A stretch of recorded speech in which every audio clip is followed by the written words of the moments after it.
Hello, welcome back to my channel. നമുക്ക് ഇന്ന് അടിപൊളി ബിരിയാണി ഉണ്ടാക്കിയെടുക്കാം. ഭയങ്കര സിമ്പിളാണ്, ബാച്ചിലേഴ്സിനൊക്കെ ഉണ്ടാക്കാൻ പറ്റിയൊരു ബിരിയാണി തന്നെയാണ്. അപ്പോൾ ഇഷ്ടമായി കഴിഞ്ഞാൽ എല്ലാവരും ഒന്ന് ട്രൈ ചെയ്ത് നോക്കണം കേട്ടോ. അപ്പോൾ ഇതിന് വേണ്ടിയിട്ട് ഞാനിപ്പോൾ ആദ്യം സവാള എടുത്തിട്ടുണ്ട്. ഒരു 4 സവാള ചെറുതായിട്ട് അരിഞ്ഞെടുത്തിട്ടുണ്ട്.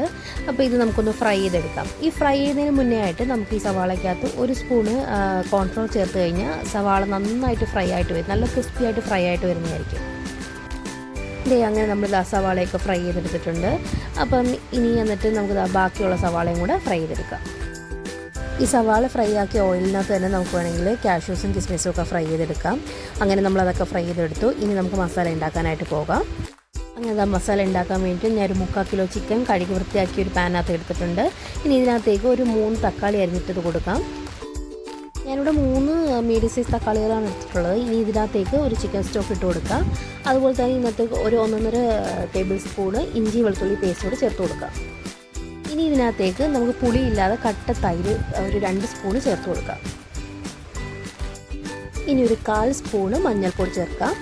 അതിനുശേഷം ഒരു ജസ്റ്റ് ഒരു കളറിനും ഒരു ചെറിയൊരു എരിവിനും വേണ്ടിയിട്ട് ഞാൻ 1 സ്പൂണ് കാശ്മീരി മുളക് പൊടി കൂടി ചേർത്ത് കൊടുക്കുന്നുണ്ട്. അതിനുശേഷം നമ്മൾ ബിരിയാണി മസാല 1 സ്പൂൺ ചേർത്ത് കൊടുക്കുകയാണ്. പിന്നെ ആവശ്യത്തിന് ഉപ്പ് ഇട്ട് കൊടുക്കാം.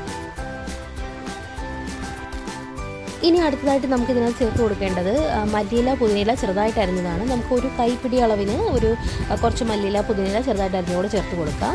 അതുപോലെ തന്നെ നമുക്ക് ഫ്രൈ ചെയ്ത് വെച്ചിരിക്കുന്ന സവാളയും കൂടെ ചേർത്ത് കൊടുക്കാം. ഇനി ഒരു അര നാരങ്ങ പിഴിഞ്ഞതും കൂടി ചേർത്തിട്ട് നന്നായിട്ട് മിക്സാക്കി എടുക്കാം. നമുക്ക് ഈ മസാല നന്നായിട്ട് മിക്സാക്കിയ ശേഷം നമുക്ക് കുറച്ച് നെയ്യും കൂടെ ഒരു 2 സ്പൂൺ നെയ്യും കൂടെ ഒഴിച്ചു കൊടുക്കാം. നമുക്ക് അറ്റ്ലീസ്റ്റ് 1 മണിക്കൂറെങ്കിലും ഒന്ന് റെസ്റ്റ് ചെയ്യാൻ വെക്കാം. അതിനുശേഷം നമുക്ക് അടുപ്പിൽ വെച്ചിട്ട് ചെറിയ തീക്കകത്ത് ഇട്ടിട്ട് നമുക്കൊന്ന് വേവിച്ചെടുക്കാം. നമുക്ക് ഇടയ്ക്ക് മൂടി തുറന്നൊന്ന് ഇളക്കി കൊടുക്കാം. അങ്ങനെ ഈ ഒരു പരുവത്തിലാകുമ്പോൾ നമുക്കൊന്ന് തീ ഓഫ് ചെയ്യാം. ഇതേ സമയത്ത് നമുക്ക് റൈസ് തയ്യാറാക്കി എടുക്കാം. ഞാനിവിടെ കൈമ റൈസാണ് യൂസ് ചെയ്യുന്നത്. അങ്ങനെ നമുക്ക് റൈസ് വെക്കാം. അതിനായിട്ട് കുറച്ച് നെയ്യ് ഒഴിക്കാം. അതിനകത്ത് പട്ട, ഗ്രാമ്പൂ, ഏലക്ക, തക്കോലം അങ്ങനെയുള്ള നമ്മുടെ മസാലാസ് ഇട്ട് കൊടുക്കാം. ഇനി ആവശ്യത്തിനുള്ള വെള്ളം ഒഴിച്ചു കൊടുക്കാം. ഞാനിവിടെ 3 ഗ്ലാസ് അരിക്ക് 6 ഗ്ലാസ് വെള്ളമാണ് ഒഴിച്ചു കൊടുത്തേക്കുന്നത്. ഇനി ആവശ്യത്തിന് ഉപ്പ് ഇട്ട് കൊടുക്കാം. ഇനി നമുക്ക് വെള്ളം തിളക്കണ വരെ ഒന്ന് വെയിറ്റ് ചെയ്തെടുക്കാം. ഇപ്പോൾ വെള്ളം തിളച്ച ശേഷം നമുക്ക് കഴുകി വാർത്ത് വെച്ചേക്കുന്ന റൈസ് ഇട്ട് കൊടുക്കാം. ഈ റൈസ് ഇട്ട ശേഷം നമുക്ക് നന്നായിട്ട് ഇളക്കി കൊടുക്കാം. അതായത് നമ്മൾ ഈ വെള്ളത്തിനനുസരിച്ച് റൈസ് വരുന്നവരെ നമുക്കിങ്ങനെ ഇളക്കി കൊടുക്കാം. ഇങ്ങനെ വെള്ളത്തിനനുസരിച്ച് റൈസ് വരുമ്പോഴത്തേക്കും നമുക്ക് ജസ്റ്റ് ഒരു ഫ്ലേവറിന് വേണ്ടി ഫ്രൈ ചെയ്ത് വെച്ചിരുന്ന കുറച്ച് സവാള കൂടി ചേർത്ത് കൊടുത്തിട്ട് മൂടി വെച്ചിട്ട് നമുക്കൊന്ന് 20 മിനിറ്റ് ലോ ഫ്ലെയിമിലൊന്ന് വേവിച്ചെടുക്കാം. 20 മിനിറ്റ് ശേഷം നമുക്ക് തീ ഓഫ് ചെയ്തിട്ട് നമ്മൾ മൂടി തുറന്ന് നോക്കാം. തുറന്ന് നോക്കുമ്പോഴത്തേക്കും റൈസ് നന്നായിട്ട് വിട്ട് വരുന്ന പരുവത്തിൽ വെന്ത് വന്നിട്ടുണ്ട്. ഇനി ഈ റൈസ് നമുക്ക് വേറെ പാത്രത്തിലേക്ക് മാറ്റാം. എന്നിട്ട് നമ്മൾ റൈസ് ഉണ്ടാക്കിയ പാത്രത്തിൽ തന്നെ നമുക്ക് ദമ്മിട്ടെടുക്കാം. അതിനുവേണ്ടി റൈസ് മാറ്റിയ ശേഷം നമുക്ക് ഈ മസാല അതിനകത്ത് തട്ടി കൊടുക്കാം.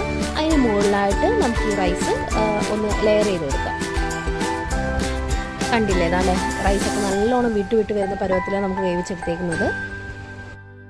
ഇനി നമുക്ക് ബാക്കിയുള്ള റൈസ് കൂടി ഇതിന് മുകളിലായിട്ട് ലെയർ ചെയ്ത് കൊടുക്കാം. ഇനി റൈസ് ലെയർ ചെയ്ത ശേഷം ഇതിന് മുകളിലായിട്ട് നമ്മൾ ചെറുതായിട്ട് അരിഞ്ഞ് വെച്ചിരുന്ന മല്ലിയില പുതിനയിലയും കൂടെ ഇട്ട് കൊടുക്കാം. ഇത് ഇടുന്നതെന്ന് വെച്ചാൽ നമ്മൾ ദം ചെയ്യുമ്പോൾ ഇതിൻ്റെ എല്ലാം ഒരു മണവും കൂടെ ഈ റൈസിനകത്തേക്ക് ഇറങ്ങുന്നതായിരിക്കും. ഇനി അതിന് മുകളിലായിട്ട് നമ്മൾ ഫ്രൈ ചെയ്ത് വെച്ചിരിക്കുന്ന കിസ്മിസും അതുപോലെ തന്നെ ഫ്രൈ ചെയ്ത് വെച്ചേക്കുന്ന സവാള കൂടി ഇട്ട് കൊടുക്കാം. ഇനി അതിനുശേഷം നമുക്കത് കുറച്ച് മഞ്ഞൾപ്പൊടി നെയ്ക്കകത്ത് കലക്കിയിട്ട് അത് ജസ്റ്റ് ഒരു കളറിന് വേണ്ടിയിട്ട് നമ്മൾ മുകളിൽ ഒഴിച്ചു കൊടുക്കുന്നുണ്ട്. നിങ്ങൾക്ക് വേണമെങ്കിൽ മഞ്ഞ കളർ യൂസ് ചെയ്യാൻ. ഞാനിവിടെ കളർ യൂസ് ചെയ്യാൻ താല്പര്യം ഇല്ലാത്തത് കൊണ്ട് മഞ്ഞൾപ്പൊടിയാണ് ഈ നെയ്ക്കകത്ത് മിക്സാക്കിയിട്ട് യൂസ് ചെയ്യുന്നത്. നമുക്ക് അടച്ച് വെച്ചിട്ട് ഒരു 10-15 മിനിറ്റ് ജസ്റ്റ് ചെറിയ തീക്കകത്ത് ഇട്ടിട്ട് നമുക്കൊന്ന് ദം ചെയ്തെടുക്കാം. അപ്പോഴത്തേക്കും നമ്മുടെ റൈസിനകത്ത് നമ്മുടെ ഈ ചിക്കൻ്റെ ഫ്ലേവറും കാര്യങ്ങളൊക്കെ ഇറങ്ങി നല്ലൊരു സ്മെല്ലും കാര്യങ്ങളൊക്കെ ആയിരിക്കും. സത്യം പറയാലോ, ദം പൊട്ടിച്ച സമയത്ത് ഭയങ്കര മണമായിരുന്നു. കഴിച്ചു നോക്കിയപ്പോൾ അതിനേക്കാളും ടേസ്റ്റും കാര്യങ്ങളൊക്കെ ആയിരുന്നു. അപ്പോൾ ഇഷ്ടമായി കഴിഞ്ഞാൽ എല്ലാവരും ഒന്ന് ട്രൈ ചെയ്ത് നോക്ക്. ബാച്ചിലേഴ്സിനൊക്കെ ഉണ്ടാക്കാൻ പറ്റിയ നല്ലൊരു ബിരിയാണിയാണ്. അപ്പോൾ ഈ റെസിപ്പി ഇഷ്ടമായി കഴിഞ്ഞാൽ എല്ലാവരും എൻ്റെ ചാനലൊന്ന് സബ്സ്ക്രൈബ് ചെയ്യണേ. അതുപോലെ തന്നെ ഈ റെസിപ്പി ഒന്ന് ട്രൈ ചെയ്ത് നോക്കുകയും ചെയ്യണേ.